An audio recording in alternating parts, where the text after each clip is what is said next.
Chris Duffin and Brady Cable here. We're going to go through what's called the Hruska lift test. There's actually a variation of it, and there's a sequence to it. We're not going to walk through all of it. What we're doing with this test is finding out if we've got restrictions in one or both of your hips.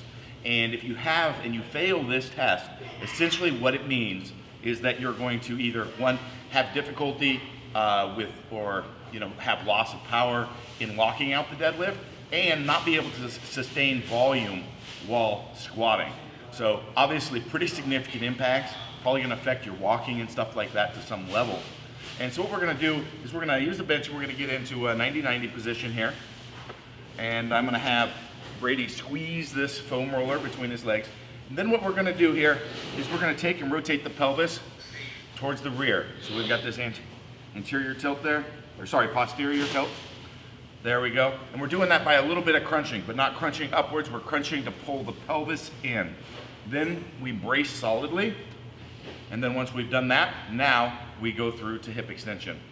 And you can see Brady is not able to get full extension here. This is way better than he was a few weeks ago when we started working on this. So let's go ahead and come down. So this doesn't tell us whether it's a left or right hip. And there's further tests that can help you figure that out. I'm assuming you probably have an idea already, and honestly, we don't care, because the movement that we are going to reference you to is our hanging distraction drills, and the hanging distraction drills will clear it up whether it's left or right, and then you can come back and retest here. So it really doesn't matter with our approach on this. So this is a test. You would do this test, do the hanging distraction drills, then come back and you can retest and see where you're at. This may also just be the fix in itself. So you could work on patterning this and you may not need to go anywhere else. So actually working through this a few times, boom. And we work through here a few reps, and we may be able to actually clear it up with this movement itself. And you can see Brady is getting better already. We've already been doing a lot of work on hips. There we go.